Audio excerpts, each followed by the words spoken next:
Hey everybody, Tisa Blackburn here from my studio in San Francisco. We had a little bit of technical glitch getting started there.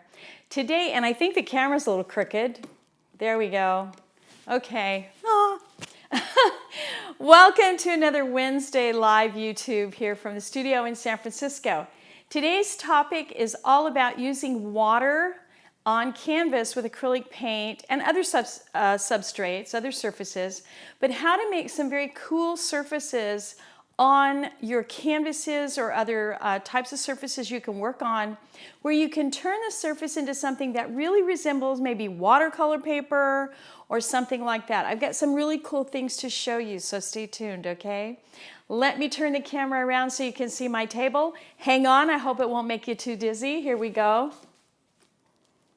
Hi, Frida. How you doing?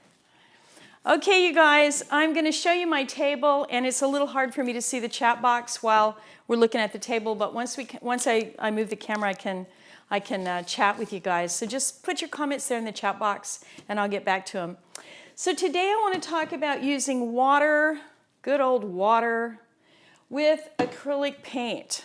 Okay, now a lot of times when you use too much water on acrylic paint and use water try to use water as a binder, it doesn't work very well because water is not adhesive, so it won't work as a binder for acrylic paint. So let me show you what I mean. If I take just plain water, and let's put a little Quin Magenta so you can really see what I'm doing. I've got a little Quin Magenta here. Lots and lots of water, a lot of water, little bit of paint. So I've made a very soupy mixture here. Let me make sure you can see that, very soupy mixture. Now I've got a piece of aluminum. This is just a tile that you can get from the Home Depot or someplace.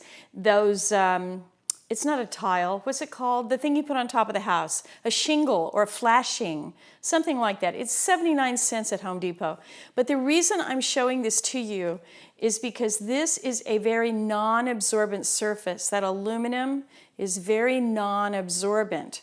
This is what happens when you mix too much water into your acrylic paint and try to put it on a surface that's not absorbent.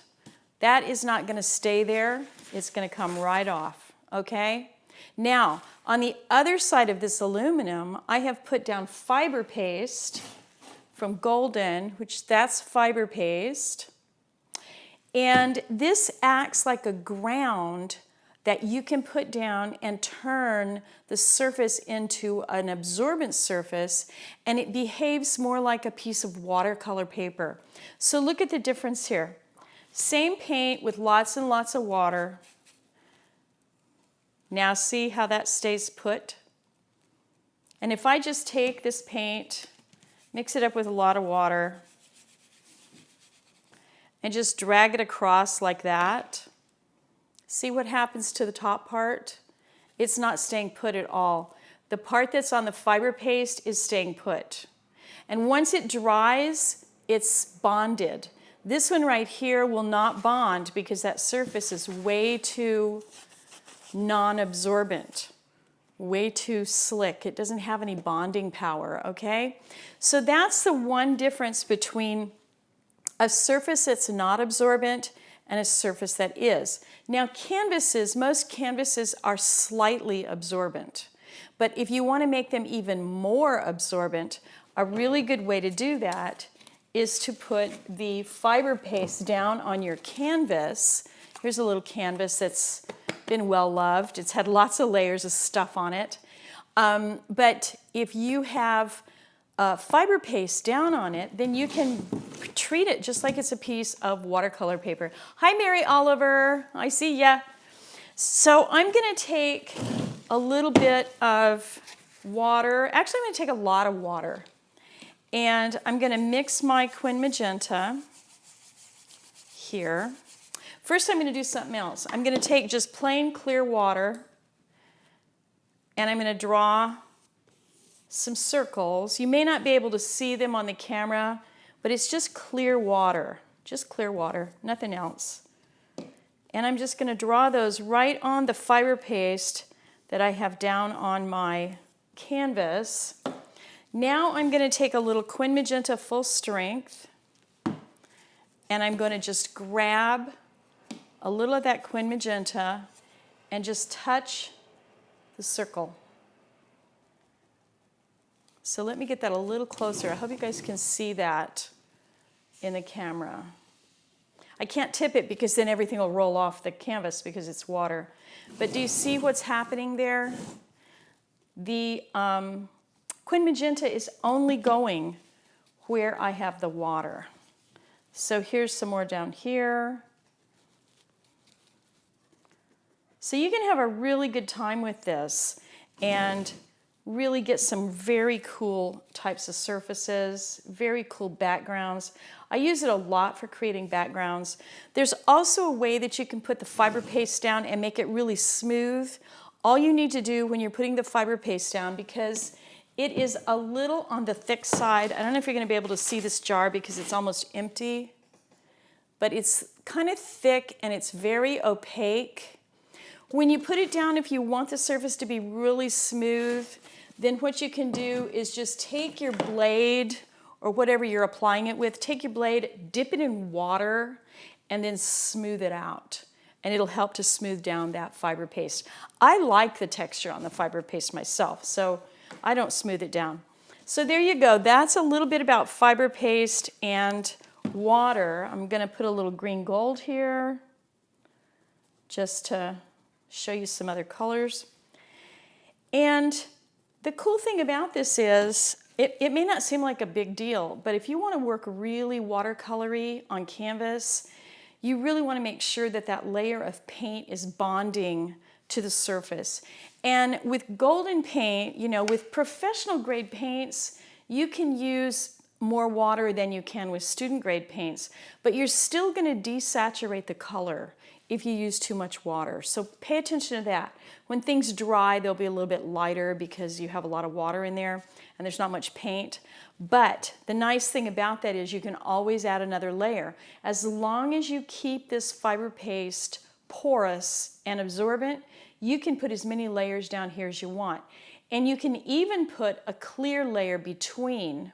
So for instance, if you get something you really like and you're thinking, well, I want to do a little more, but I don't want to botch it, you know, put a layer of polymer medium gloss down, and then you can paint back on top of it. Now, when you do that, if you put polymer medium gloss down on fiber paste, you're gonna seal the absorbency. So bear that in mind, okay? All right, so that's a little bit about fiber paste. You can do some very cool stuff. I can take my green gold and my Quin Magenta and make a really pretty brown. That's one of my favorite colors to make. So I'm going to put that one aside. The other one I want to show you is light molding paste. And the difference between these two is the texture. The light molding paste, I'll hold that up to the camera. The light molding paste is very soft and has a much smoother texture. Mary wants to know, what about clear gesso? Yeah, you could use clear gesso because it's a little toothy, but it's not going to be as absorbent as light molding paste or fiber paste. It won't be that absorbent, but it's a little bit absorbent. And matte medium is too. You can use both of those. For the light molding paste, I want to show you something a little different.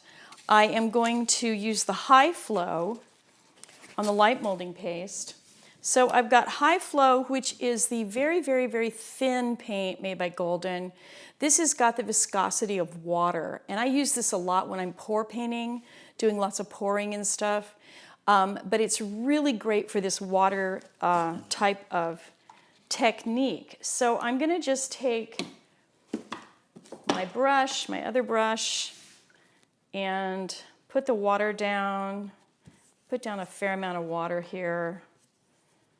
Just kind of I'm doing a faux landscape. I'm doing a pretend landscape, y'all. I'm pretending, okay? So just basically some horizontal stuff here, just in water. My water's a little dirty, but that's all right. I'm not worried about it. And my landscape's going to be purple because all I could grab this morning was indigo. So you guys bear with me. I just ran in the door, literally ran in the door from Santa Rosa this morning. So I'm going to take my indigo and put a drop here. Look at that. Isn't that gorgeous? I want to tip it up. It's going to run everywhere, but I don't care. So that's one drop of paint. That's how powerful this stuff is. Now I'm going to come back and get some more water and just kind of tap it and just feed that color into all the areas that have water on them. So it's going to go and seek that out. It's kind of cool. Because, you know, if I can get away with doing very little effort, I will every time. So this is not going to take a whole lot of effort. Now I'm going to come to the other side. I've got my well-loved bottle of Quin Magenta High Flow, and I'm going to put a drop of that right here, several drops. And now watch what happens when the two start playing with each other. I'm going to get this, I'm going to tip it this way so you can see what's happening there. Get it back into the frame so you can see. Because I can't tip the canvas up because everything will run all over the place. But basically, I am just using the water itself to play with the color. And so I can put a little bit more indigo down. It just gets more beautiful. I mean, come on, you guys. Indigo and Quin Magenta, how could that not be good? Let's get a little water here. Just tap it a little bit. Now, I'm not using any alcohol or spraying anything. That's a whole other lecture. That would take me some time, and I want to show you guys that, but I think I'll probably work that up into an entire class and put it inside the online classroom for you, because it's more complicated and there's a lot more stuff you can do. So now I've got that, I can just tip my canvas, and that high flow is just going to run and follow wherever I put water. So if I put water down here, see how I just grab it and run it down to the end? It's pretty simple stuff, y'all. I'm the lazy artist, what can I say? Here's a little Quin Magenta. Just throw a little Quin Magenta down there for good measure. And drop a little water there. And then just kind of help this, you know, push it along, help it out. So that's a little bit about light molding paste. Now you can certainly go way, way, way further with this. But by all means, you know, play around with it. The light molding paste gives you the ability to do this on canvas. You can't do this on regular canvas without some sort of absorbent surface, or maybe with the high flow, flow release. But the flow release requires, it's a whole different ball game. So we'll talk about the flow release some other time. But this is pretty good stuff just for water and light molding paste. So this one is light molding paste. And the first one I did was fiber paste. Now I'm going to move over to something that doesn't require a ground. Oh, and by the way, you know, this little guy right here, half aluminum, half fiber paste, how much fun is that? Can you imagine all the cool stuff you could do over here that's real watercolory-like, and then leave this with just the aluminum showing? Or, you know, vice versa, whatever. But I just think it's a super cool surface, you know. And literally, these guys right here at Home Depot are 79 cents. I'm not joking. They're aluminum something or other. I don't know what they are, but they're like in the Home Depot. Ask the construction guys, they know. Okay, so now give me 1 second. I want to run around to the other side of the table and get this big piece of paper I have. Hang on a sec.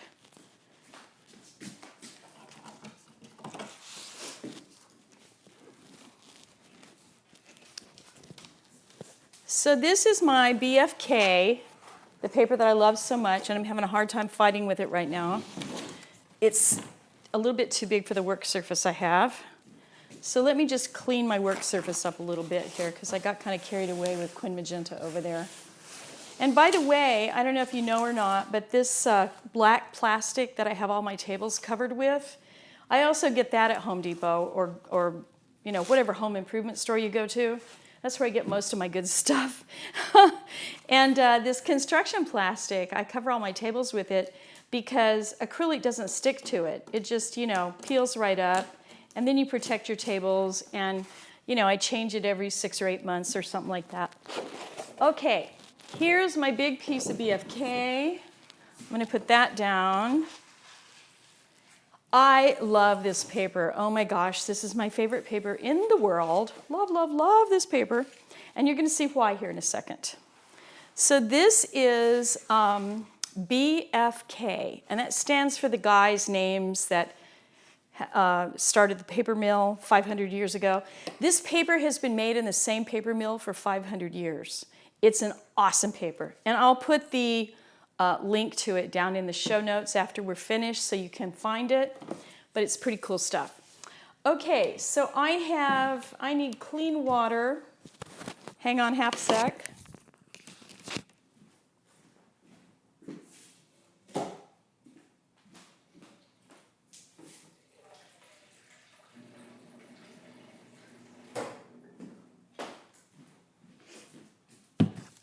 Okay, you guys know I'm doing everything myself, right? With 2 tin cans and a string. I have no assistants.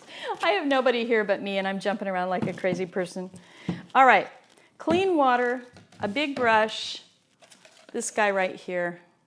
What's that, 3 or 4 inch brush?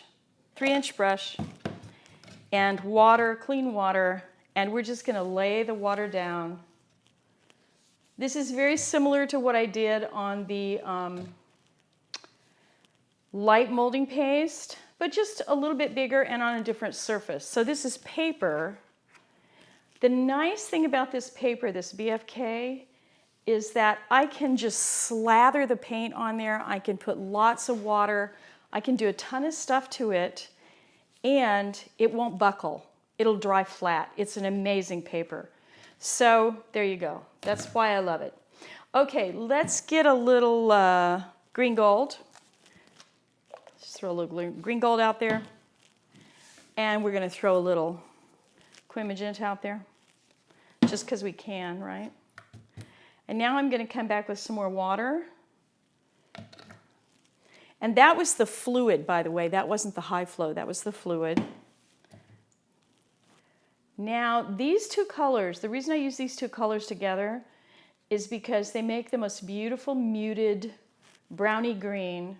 You can't go wrong. You won't make icky color with these 2. Beware of using too many colors when you're doing this process because it can get away from you pretty quick. You've got a lot of water. Things are moving around, you know. So just watch what you're doing there. Okay, one quick thing. I want to grab my spray bottle and I want to show you something else. I'll be right back.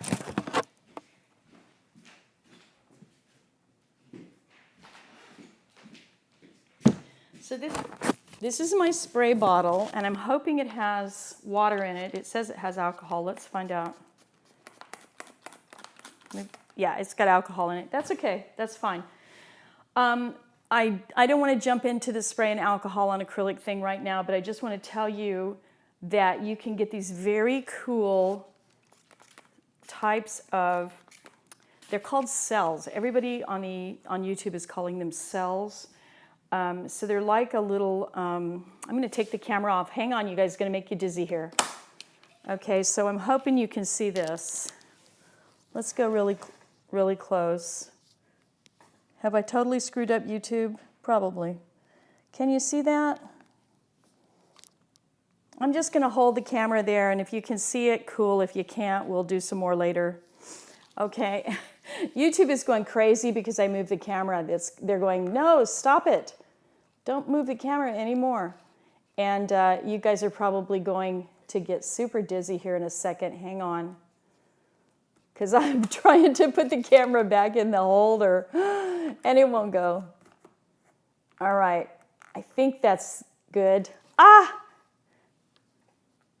Eureka! Are we still live? I didn't lose you guys. All right, so that's just a little bit about, with all my silly technical monkey business, that's just a little bit about water and acrylic paint on some different surfaces. Let me tip the camera up. Hey guys, it's crooked. Oh well, I'm just gonna leave it there. You know what I look like. Um, so I literally just, sorry, I'm bouncing the camera. I literally just ran in the studio this morning from Santa Rosa. I was up in Santa Rosa doing a lecture, jumped in the car this morning and drove like a maniac down here so I could get here in time to do the live YouTube. But I wanted to show you the water issue because I think it's a pretty important issue when you're working with acrylic paint. And one of the things that I see happening a lot is people using too much water and using it on a regular like gesso canvas or something. And that's not a great idea. You can use some water. Maybe if you're using golden paint, you can use 20–30%. But more than that, and you're gonna start losing the bond of the paint to the canvas, like I showed you here with aluminum. So just pay attention to that. Err on the side of caution when you're using water on a regular canvas that's just got gesso on it. If you're using one of these surfaces I talked about today, fiber paste, light molding paste, paper, some of the other things that Golden makes, absorbent ground, you know, there's several of them that are absorbent. Then you can get away with using a lot more water, okay? So let me see if I've got some questions here. Trying to grab them. There they are. Okay. Hang on, guys. I'm trying to find you.